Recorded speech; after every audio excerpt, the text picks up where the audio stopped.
personagens que atravessam gerações quase sem esforço, como se tivessem estado sempre sentadas no nosso sofá, mesmo que nunca se tenha pegado no comando de uma consola. O protagonista deste episódio é baixo, tem bigode, usa um macacão geralmente azul e um boné vermelho. Os cogumelos ajudam-no na missão de salvar uma princesa e é facilmente reconhecido pelos sons que se tornaram numa marca registada. E a verdade é que há poucas figuras de videojogos tão universais quanto Super Mario. E em setembro de 2025 celebraram-se 40 anos desde que o canalizador mais famoso do planeta saltou pela primeira vez para o ecrã, em nome próprio.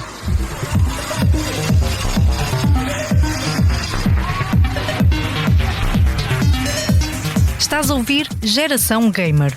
O meu nome é Cristiana Reis e neste podcast fazemos uma viagem até aos videojogos que moldam quem somos. Os que nos acompanharam durante a infância, os que ainda hoje nos desafiam e os que nos fazem imaginar o futuro. Este é um espaço para todos. Para os que sempre jogaram, para os que pararam e voltaram, para os que têm apenas recordações e até para os curiosos. Histórias, memórias, cultura e curiosidades, tudo cabe aqui. Vamos jogar?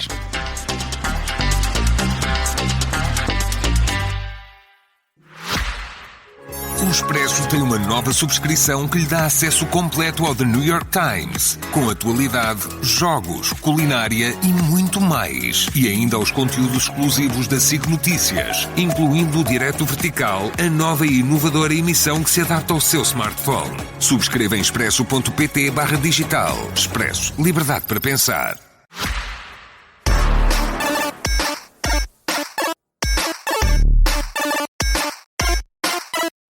Super Mario nasceu da criatividade de um gênio do design de videojogos, o japonês Shigeru Miyamoto.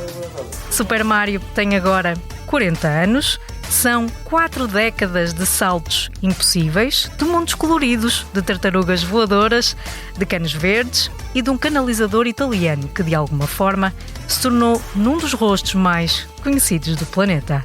Ao longo destes anos, deixou de ser apenas um personagem feito de pixels e tornou-se num símbolo global.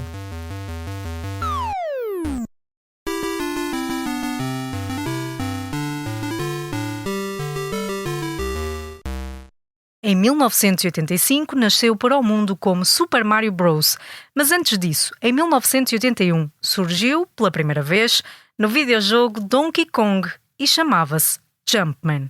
Depois, deu o salto para plataformas em 2 dimensões, para revoluções em 3 dimensões, para corridas de kart, para jogos de desporto, para aventuras espaciais e para experiências educativas.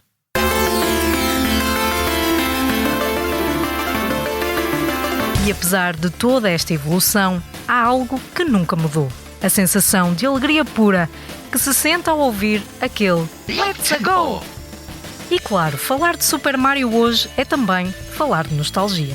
Daquela recordação que quase se torna física de pegar num comando pela primeira vez, de soprar num cartucho para ver se funciona, ou de partilhar o sofá com amigos, irmãos e outros familiares. Aquela música que ainda hoje não sai da cabeça e que tornava a experiência ainda mais perfeita.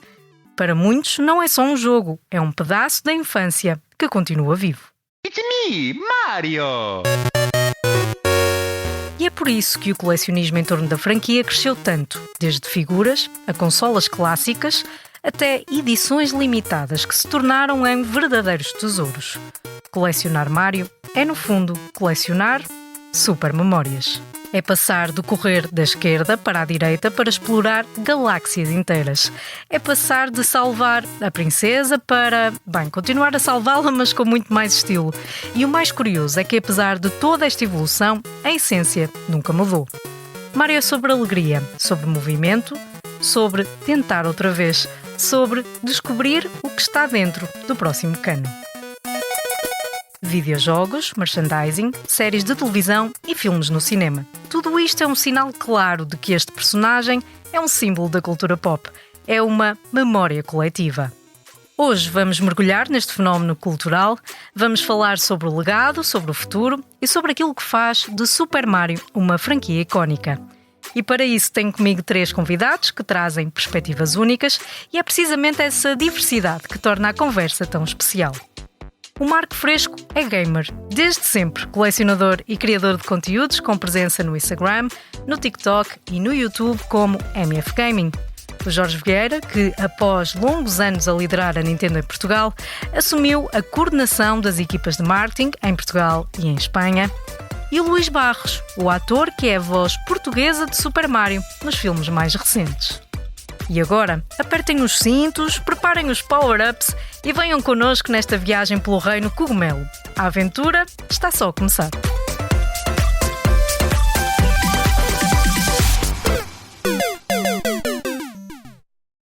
Olá, bem-vindos. Olá, bom dia. Muito obrigada por estarem aqui. O que é que torna o Mario tão especial? Marco, vamos começar por ti. Memórias de infância. Eu acho que o que torna o Mario especial é literalmente a simplicidade. O Mario, quando aparece com o Mario Bros, em segundos tu já percebeste tudo o que tens de perceber naquele jogo. E a partir daí ele acaba por moldar com ele toda a indústria. Pá, a mim pessoalmente, eu comecei literalmente no Mario Bros. Eu ainda joguei o Super Mario no Donkey Kong como Jumpman e sempre que eu me lembro de mim em criança era agarrado a um comando e muito provavelmente tinha ali o Super Mario. Foi pioneiro antes de o conceito de speedrun ser um conceito. Eu já queria acabar os níveis o mais rápido possível. Queria tentar perceber como é que eu havia de passar do segundo nível para o quinto nível sem ter de passar aqueles níveis todos e tentar isto. Enquanto batia os tempos do meu irmão, nós até com uns cronómetros controlávamos o tempo que nós demorávamos para ver quem é que conseguia acabar mais rápido. Pá, e obviamente depois com a idade eu levei aquele conceito de os videojogos, Super Mario e coisas para crianças. Pronto, e eu com 40 anos continuo a jogar Super Mario como jogava quando tinha 12 ou 11. Pá, e tenho muitas memórias de Super Mario desde criança. E parte dessas memórias estão aqui neste objeto que tu trouxeste. Explica-nos o que é. Eu trouxe o Super Mario All Stars. Eu podia ter trazido muitos deles. Eu estava a pensar se não trazia o Super Mario World, que é o meu Super Mario favorito. Mas depois lembrei-me que muita gente diz que nós estamos numa área, numa época de remakes, remasters. E aqui temos um dos primeiros e um remake do Super Mario 1, 2, 3, incluindo o Lost Levels, que era basicamente o Super Mario 2 que só saiu no Japão. Nós cá tivemos uma adaptação de outro jogo para nós termos um Mario mais familiar, mais fácil, mas eu adoro qualquer um deles. E como eu já vinha da geração 8 bits, quando eu apanhei isto eu disse, impossível eu não ter isto. Isto foi comprado em Espanha, custou 9.990 pesetas, estava a ver que ainda tem o preço ali. Foi o meu pai que me comprou e marcou-me bastante porque de repente nós estávamos muito habituados a ter um jogo no Natal, um jogo nos anos, quando tínhamos sorte. E de repente, num cartucho apenas, nós temos Super Mario 1, 2, 3 e All Stars. Portanto, isso é Lost Levels. E, portanto, isso é icónico. E nós aqui em cima da mesa temos exatamente a caixa desse cartucho para a Super Nintendo. Uma caixa colorida, como é a panágio do Super Mario também, não é? Com todos esses jogos de que falavas. Jorge, obviamente, o Super Mario é o símbolo da Nintendo. Qual é que é a importância e de que forma é que ele continua a ser importante para a Nintendo? O Super Mario, obviamente, é a cara da Nintendo. Pode-se dizer isso. E reflete todos os valores que a Nintendo sempre, desde que a Nintendo começou, entrou no mundo dos videojogos, porque a Nintendo tem uma história muito ainda para trás da história dos videojogos, mas quando entrou no mundo dos videojogos acho que o Mario acaba por refletir um bocadinho a própria missão da Nintendo. Se pensarmos na missão da Nintendo, que diz que o objetivo é colocar um sorriso na cara de todas as pessoas, acho que o Mario simboliza isso perfeitamente, porque normalmente eu costumo pensar que nós, à medida que vamos crescendo, vamos tornando-nos todos um bocadinho cínicos, um bocadinho, pensamos sempre, isto é um negócio, isto é coisa. Mas no caso das crianças isso não acontece. E quando se vê uma criança, mesmo os mais pequenos, quando veem o Mario no ecrã e quando pegam num comando e jogam ao Mario e se vê o sorriso, percebe-se que há ali uma magia que não é tão tangível como isso, mas que acaba por refletir um bocadinho o que é que a Nintendo quis ao criar o Mario. E tu há pouco dizias que o Mario refletiu um bocadinho a alegria dos videojogos, e eu acho que é isso.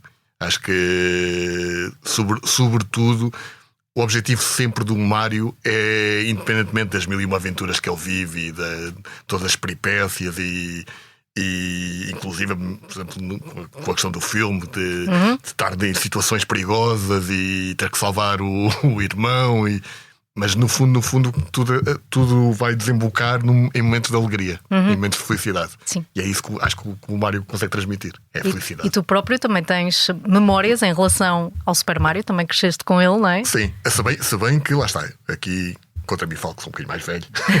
Sou um bocadinho mais velho. E portanto, obviamente, o Marco já é de uma geração que já pôde crescer um bocadinho com o Mário.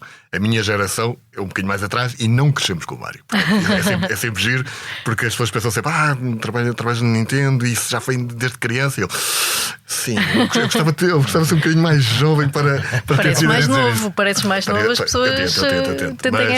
Mas ou seja, por exemplo, a minha geração acabou por crescer muito nos anos 80 ainda com os ZX Spectrum. Sim, claro, obviamente. E portanto, nessa altura, o Mário, por exemplo, a minha primeira memória do Mário é exatamente a máquina de arcade do Donkey Kong, em que o Mário ainda era o Jumpman. Portanto, essa é a minha primeira grande memória do Mário.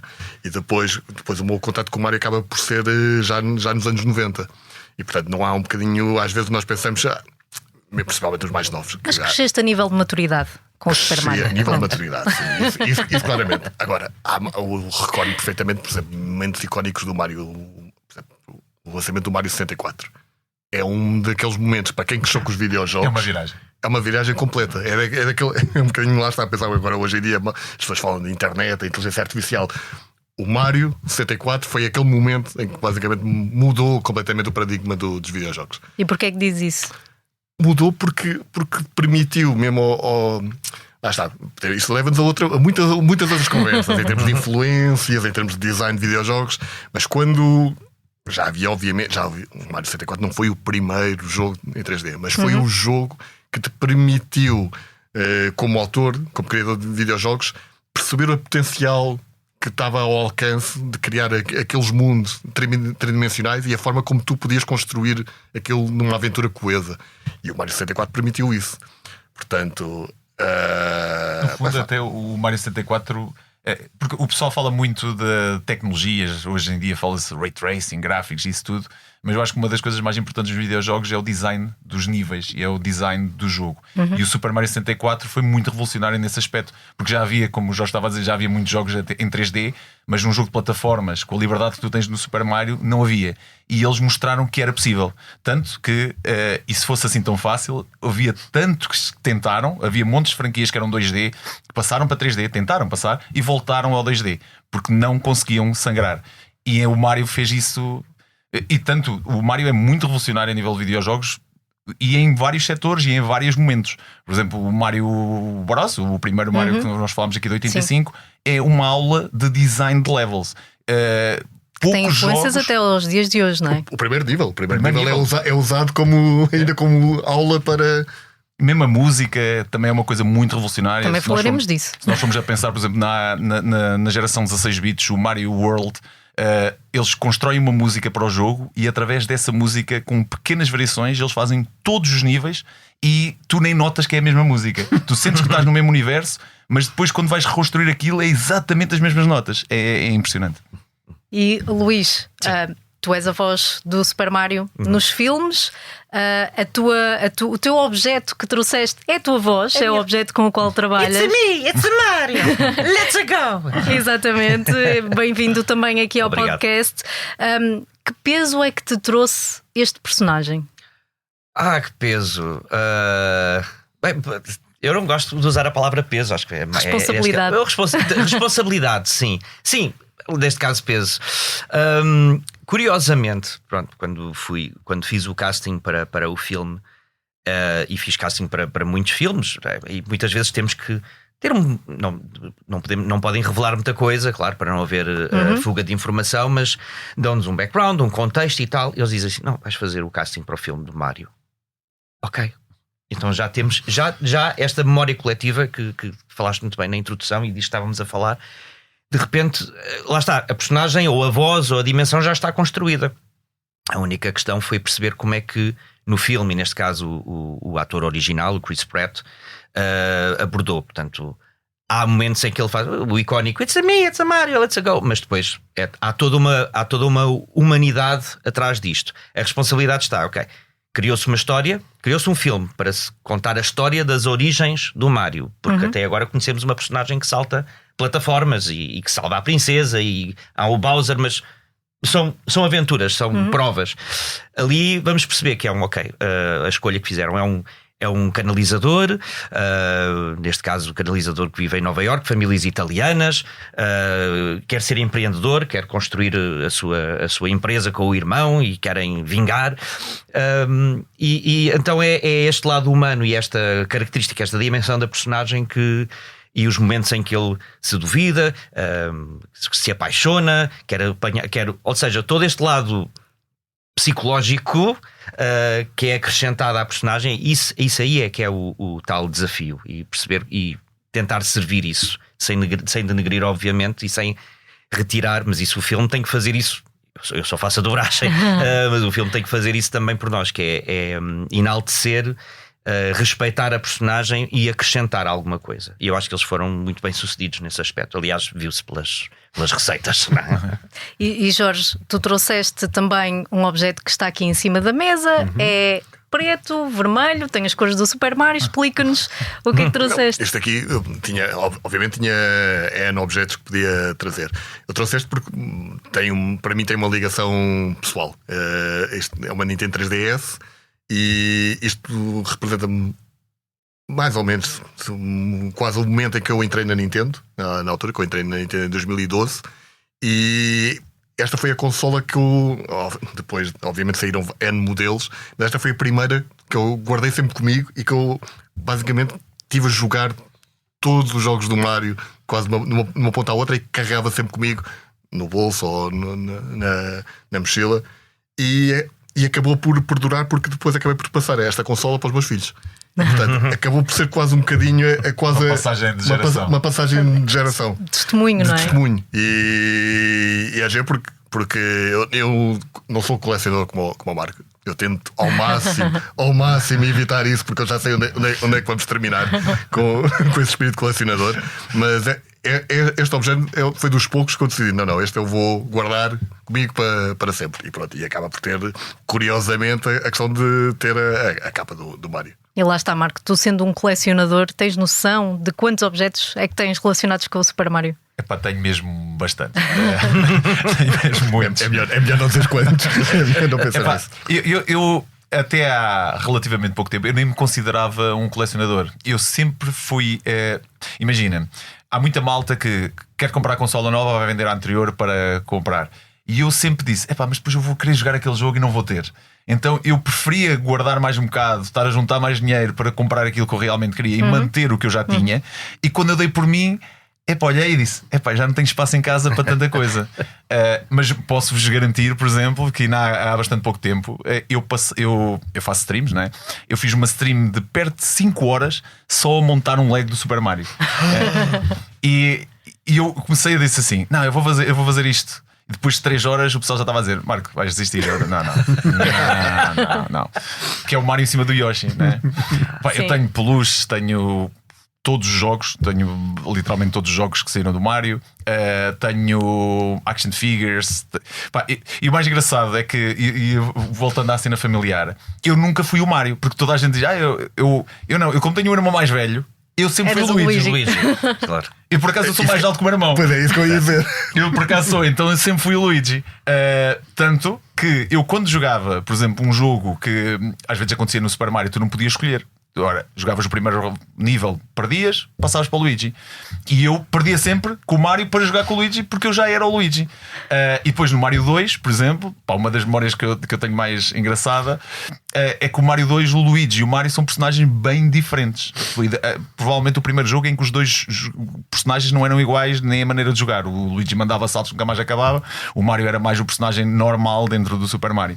E eu lembro-me da minha mãe isto é uma história muito engraçada. Eu não sei porque eu tinha a mania de falar a dormir. E uma vez eu estava em casa e estava a dormir e a minha mãe veio-me acordar para ir almoçar. E a minha mãe é que me contou esta história porque eu nem tinha noção. E na altura o Super Mario 2 era bem diferente do 1, porque no Super Mario 1 saltas em cima dos personagens para os derrotar. No 2 tu apanhas comida, legumes do chão e depois mandas para cima dos inimigos. E a minha mãe diz: vem para a mesa comer. E eu respondo-lhe: disse, não posso porque eu não sei qual é o botão para apanhar a comida. E eu na altura andava a jogar o Super Mario 2.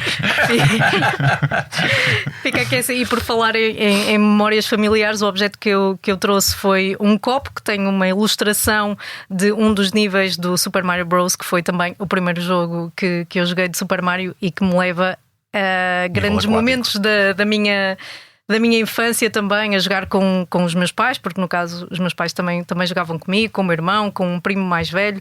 Fazíamos verdadeiras competições e jogava em casa dos meus pais, em casa dos meus avós. Portanto, este copo acho que representa assim toda a minha infância também. E foi isso que eu decidi trazer até aqui à mesa. Agora, o que eu queria perguntar é se é preciso jogar todos os jogos do Super Mario para ser um verdadeiro fã. É assim, eu acho que imagina que se começares hoje, eu acho que não tens tempo de vida suficiente para jogar todos os jogos do Super Mario. Porque há cerca de 200 num contexto global, não é? Entre spin-offs, originais, etc. Portanto, seria todo um. Não dava para ter vida, basicamente. Não. Há bocado estávamos a falar da revolução que o Mario fez. Mais uma, o Mario inventou um estilo, não é? Os kart racings começaram com o Mario Kart. E o mais engraçado é que eu sou suspeito, mas desafio o pessoal que estiver a ver que me diga um jogo de kart melhor que o Mario Kart. Eu deixo isto assim. Ele já toda a gente tentou. E há jogos bons, não vou dizer que não, há jogos bastante bons, mas nenhum chega sequer perto do que é o Mario. E Luís, tu conheces o personagem de uma forma diferente, até para lhe dares voz também.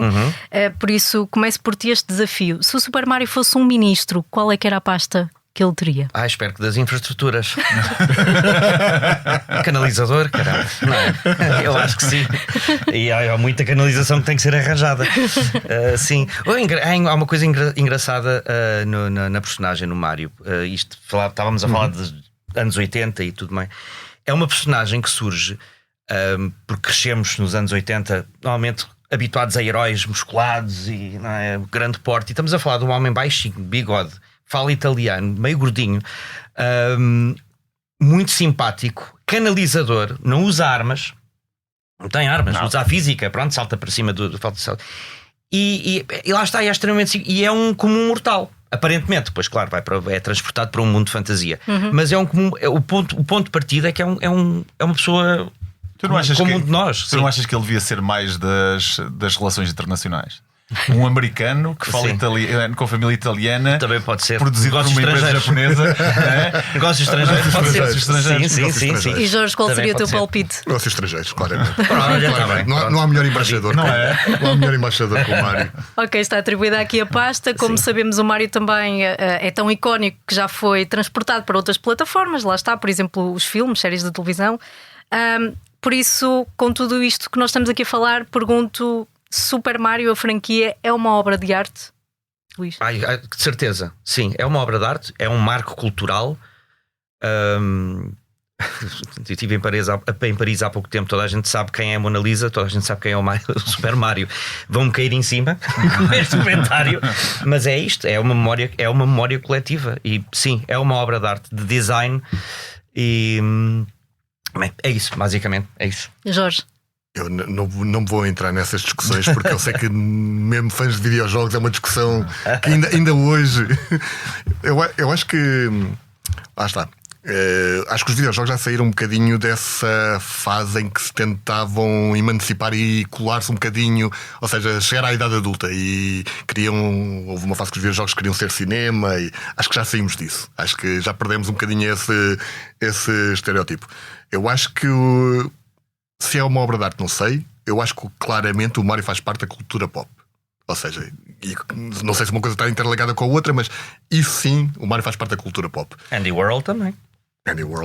Basta. E portanto, fazendo parte da cultura pop e fazendo parte da tal memória coletiva, eu acho que é sempre interessante pensar na longevidade.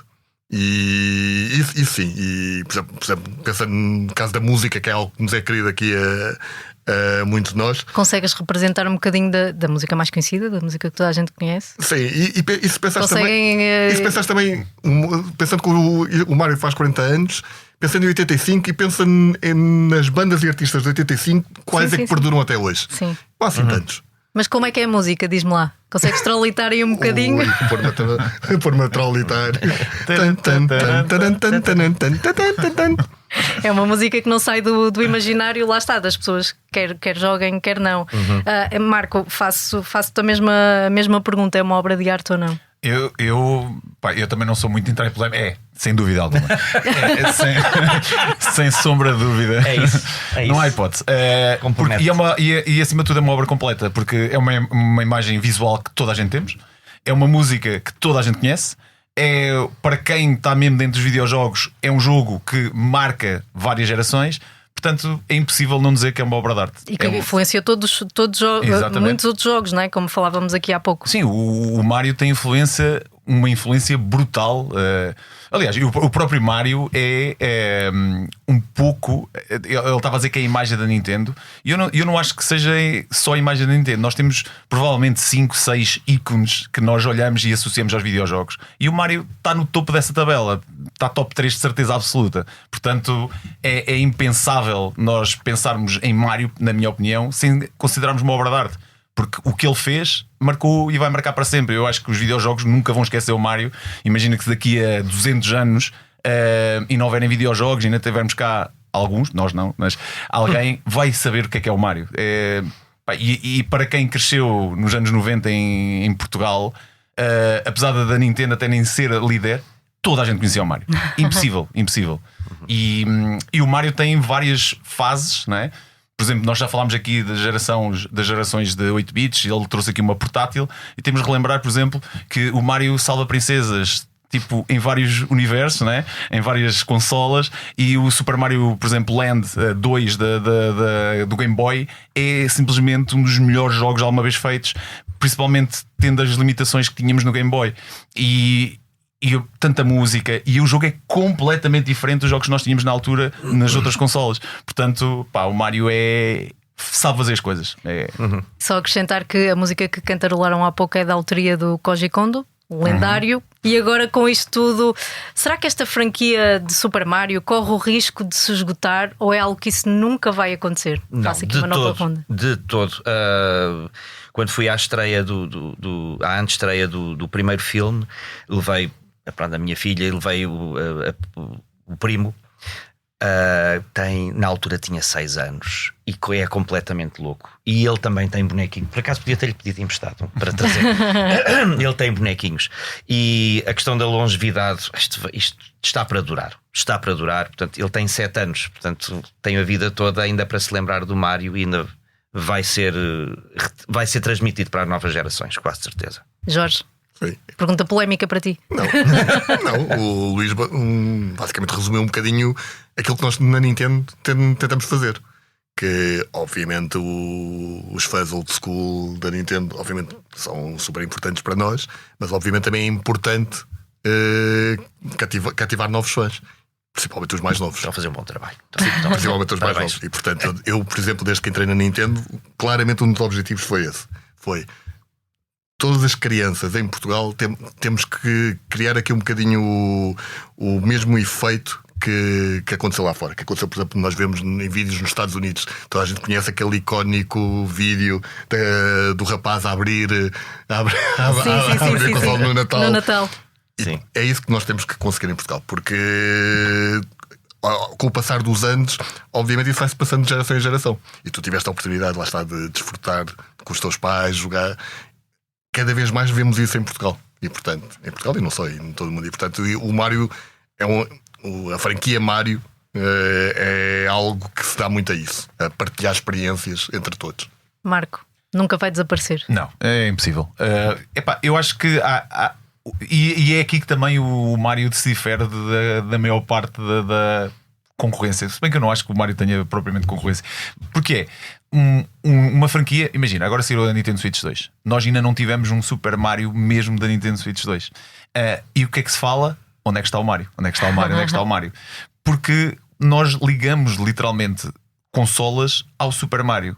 E o Mario é um system seller. Ou seja, quando sair o Super Mario, a Nintendo Switch já está a bater recordes completamente absurdos. E quando sair o Super Mario, vão vender mais não sei quantos. Vai vender porque há aquele miúdo que quer jogar o Super Mario novo e vai ter de comprar a Nintendo Switch para o jogar.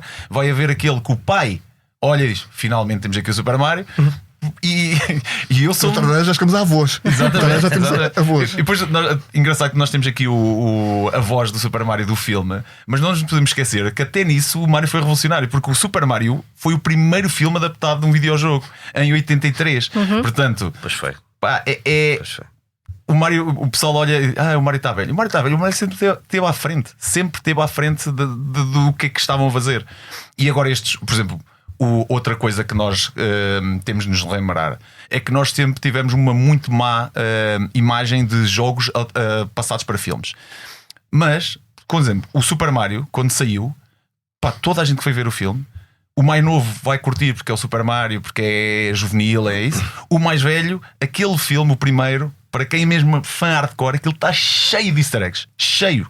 Eu fiz um vídeo de react ao trailer do novo e eu encontrei só naquele trailer 43 menções de coisas de Super Mario antigos. Portanto, é mesmo. Aliás, um o filme de fanservice. 2023 foi um dos mais vistos do ano. Certo. É fanservice para o fã antigo e criação de um fã novo. Porque é impossível o pai. Eu não tenho filhos, mas imagina que eu tinha. Eu ia ao cinema, o meu filho ia apanhar uma seca comigo a falar com ele: olha, isto é não sei o que, isto é não sei o que, isto é não sei o que. Exatamente. Sim. Portanto, Muitas referências. Não acredito porque eu continuo a ver pessoas a jogar. E quando nós vamos a exposições e feiras, nós vemos tanto o filho a jogar como o pai a jogar. Eu próprio tenho um evento de gaming e eu vejo o pai e o filho a jogar Super Mario. Pá, é incrível. São momentos que nunca se esquecem. Muito obrigada aos três por esta viagem Obrigado. no tempo. Muito obrigada. Muito obrigado.